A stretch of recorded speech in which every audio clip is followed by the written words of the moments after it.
오늘은 단재강세 4482년, 배달 4358년, 양력 12월 26일, 음력 동짓달 초일에 이 시간은 12월 셋째 주 금요일 새벽 경배 시간입니다.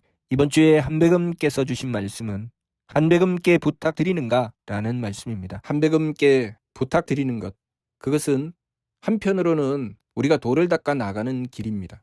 도를 닦아 나가면 우리는 발근이의 경지, 철의 경지에 이르게 되죠. 철의 경지에 이르게 되면 그 길은 삼일신고 청궁문에 나와 있는 말씀처럼 온갖 착함의 계단을 오르고 온갖 덕의 문을 열고 들어가게 됩니다.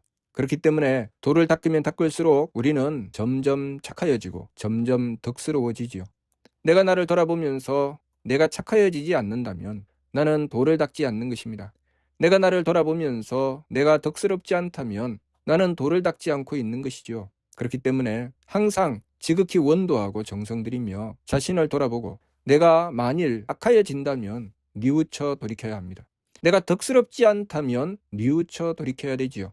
그렇게 부지런히 도를 닦아 나갔을 때 우리는 밝은 이의 길을 향해서 한 걸음 한 걸음 나가게 됩니다.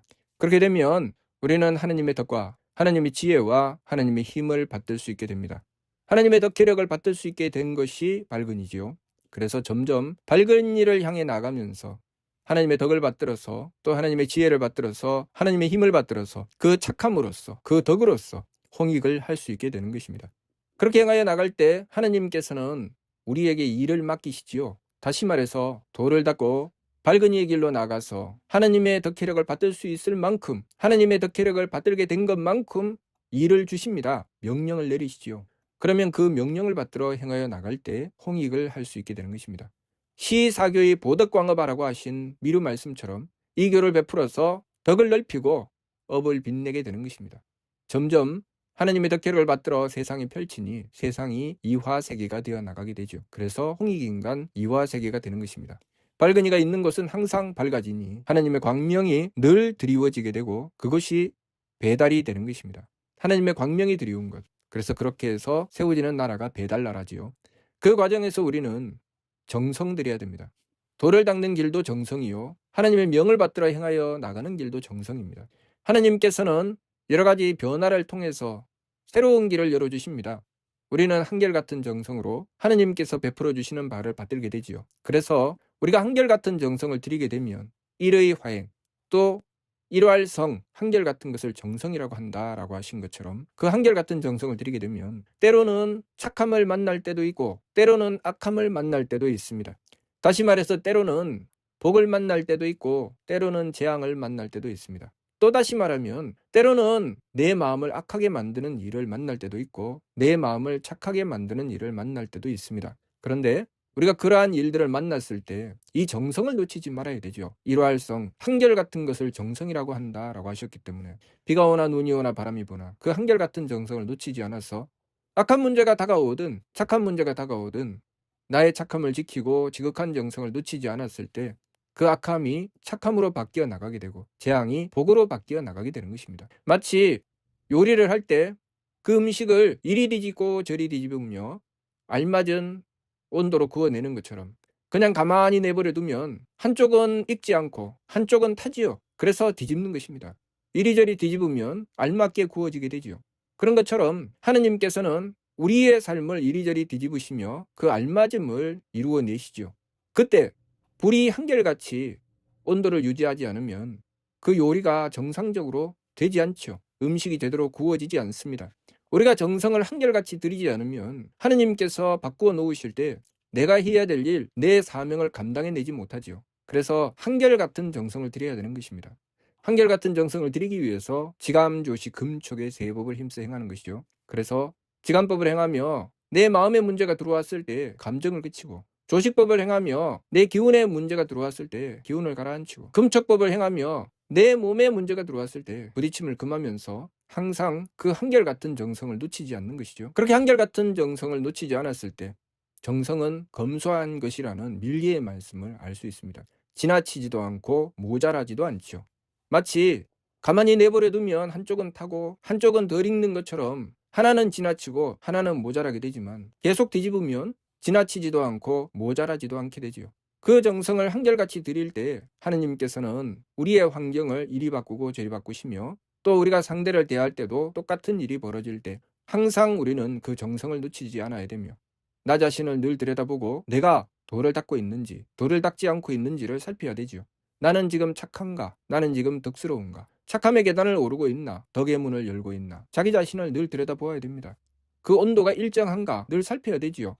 일정한 온도를 유지하지 않으면 아무리 뒤집어도 소용이 없죠.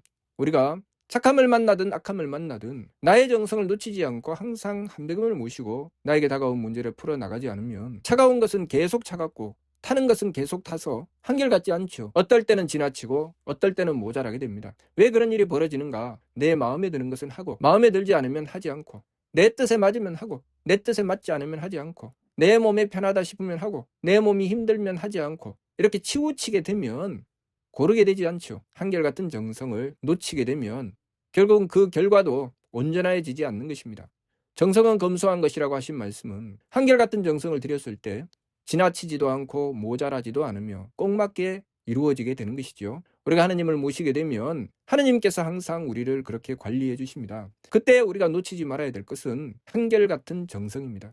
늘 한결같은 정성을 놓치지 않아서 내가 지금 착한가, 내가 지금 덕스러운가 늘 살펴야 되죠. 늘 자신을 살피며 그 한결같은 정성을 놓치지 않아서 하느님께서 환경을 이리 바꾸시고 저리 바꾸셔도 거기에 맞추어 늘 한결같은 정성을 들였을 때 우리에게 다가온 여러 가지 일들이 이루어져 나가게 되죠. 우리가 하느님께서 베풀어 주신 것을 받들어 우리가 드려야 될 정성을 드리게 되면 하느님께서도 우리에게 필요한 것을 베풀어 주시죠. 그렇게 우리가 하느님을 향하여 드리는 정성과 하느님께서 우리에게 베풀어 주시는 덕이 또한 한결같이 온전히 이루어져 나가게 되는 것입니다. 내가 하느님을 향하여 한결같은 정성을 드리지 않으면 편지, 치우치기 때문에 우리가 받는 것도 편지, 치우치게 되죠. 그래서 어떨 때는 넘치고 어떨 때는 부족하게 되는 것입니다. 그것은 누구의 탓일까요? 내가 한결같은 정성을 들이지 않고 내 마음에 따라, 내 기분에 따라, 내 몸에 따라 마음에 들면 지나치게 하고 마음에 들지 않으면 아예 버리고, 그렇게 내가 치우치게 하게 되면 결과도 그렇게 나오게 되는 것입니다. 그것을 가리켜서 착하면 복되고 악하면 재앙이 되며 맑으면 오래 살고 흐리면 일찍 죽으며 후하면 귀하고 박하면 천하게 된다고 하신 것입니다. 우리가 한결같은 정성을 들이게 되면 무산악, 무청탁, 무후박에 진성, 진명, 진정을 얻게 되죠. 걸리고 막힘이 없다는 것입니다. 걸리고 막힘이 없는 것을 성통이라고 하였습니다. 도로 통하여 막힘이 없는 것. 도로 통하여 막힘이 없는 것은 우리가 한결같은 정성을 들이고 하느님께서 주신 바를 온전히 받들었다는 것이죠. 그래서 정성이라고 하는 것은 한결같은 것이라는 말씀과 정성은 검소한 것이라는 말씀, 이 말씀을 바르게 깨닫고 늘 나 자신을 살피며 나는 지금 착한가, 나는 지금 덕스러운가 늘 살피고 그러한 문제에 대하여 한뼘께 빌고 뉘우쳐 돌이키며 나의 악함이 조금이라도 보이거든 힘써 뉘우쳐 돌이켜야 됩니다. 내가 덕스럽지 않다는 것을 깨닫게 되면 또한 힘써 뉘우쳐 돌이키며 한뼘을 모시고 빌어야 되지요. 그리고 그 과정에서 우리는 하나님의 덕과 지혜와 힘을 구해야 됩니다. 내가 착해야 하나님의 덕과 지혜와 힘을 구하지요. 내가 덕스러워야 하나님의 덕과 지혜와 힘을 구하는 것입니다. 내가 착하지 않으면, 내가 악하다면 하나님의 덕과 지혜와 힘을 구하지 않습니다. 내가 덕스럽지 않으면 하나님의 덕과 지혜와 힘을 구하지 않죠. 왜 구하지 않을까요? 하느님께서 덕과 지혜와 힘을 베풀어 주시게 되면 나는 덕스럽고 지혜롭고 유능해지는 것이지, 내가 덕스럽고 지혜롭고 유능해지면 나는 오로지 나만을 위해서 그 힘을 쓰게 될까요? 널리 그 힘을 베풀어 나가게 될까요?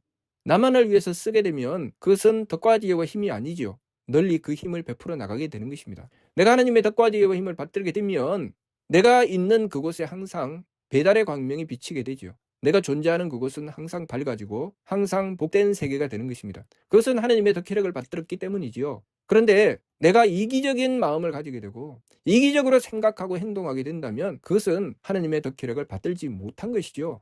그렇기 때문에 우리가 악하고서는 하나님의 덕혜력을 받들 수가 없습니다.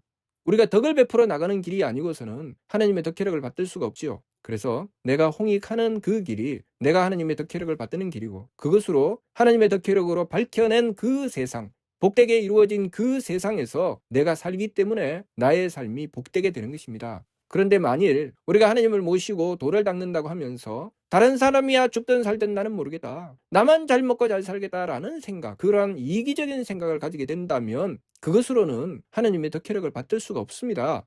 그것으로는 그 사람이 존재하는 그곳이 복된 세계가 되지 못하지요. 그 자리에는 하나님의 덕혜력이 없다는 것을 알아야 됩니다. 그래서 늘 자신을 돌아보며 나는 지금 마음을 착하게 가지는가? 나는 덕스럽게 살아가고 있는가? 그것을 살펴야 되는 것입니다. 돌을 닦는다고 하는 것은 착함의 계단을 오르고 덕의 문을 열고 들어가는 것이기 때문에 늘 자신을 살피며 성품을 닦아야 됩니다. 착하게 가꾸어야 되지요. 그러면 하느님께서 임하시며 하나님의 덕혜력을 베풀어 주시니 내 마음부터 착한 마음이고 내 생각부터 덕스럽게 생각하고 행동하게 되는 것입니다. 그러니 우리가 이 이치를 바르게 깨닫고 내가 한백음께 부탁드릴 때 무엇을 부탁드려야 되는지 그것을 바르게 알아야 되겠지요. 오로지 나만 생각하고 내 마음에 들지 않는 저 사람은 멸해주세요. 나만 복되게 해주세요. 나만 행복하게 해주시고 저들이야 불행하든 말하든 저는 모르겠고 나만 행복하면 됩니다. 이런 사람은 하느님의 덕혜력을 받들지 못한 사람이라는 것, 이런 사람은 돌을 닦는 사람이 아니라는 것, 그것을 우리가 바르게 깨닫고 항상 내가 지금 착한가? 나는 지금 덕스러운가? 그것을 살피며 세법을 힘써 행하고 오로지 한백음을 모셔서 한백음의 덕혜력을 받들기 위해서 착함과 덕을 받들어 힘써 돌을 닦아 나가야 되겠습니다. 이번 주 말씀 한백음께 부탁드리는가? 내가 한백음께 부탁드리면 나는 하나님의 덕혜력을 받들게 됩니다. 그 과정에서 내가 항상 놓치지 말아야 될 것은 정성이고 그 정성은 한결같은 것이며 그리고 검소한 것이라 지나치지도 모자라지도 않으니 그것은 전지의 길이죠. 편지의 길로 가면 안 되죠. 그래서 내 마음에 맞추고 내 기분에 맞추고 내 몸에 맞추면 편지가 되고 한결같은 정성으로 나가게 되면 전지가 되는 것입니다. 비가 오나 눈이 오나 바람이 부나 한결같은 정성으로 착함을 지키고 덕을 받들어 나갔을 때 우리의 삶은 항상 한백음을 향하여 바른 부탁을 드리게 되고 내가 그만한 가치를 발휘하는 존재가 되어 나가게 된다는 것, 그것을 우리가 바르게 깨달아야 되겠습니다. 이번 주 말씀 한백음께 부탁드리는가? 무슨 뜻인지 이해가 됩니까? 마치도록 하겠습니다.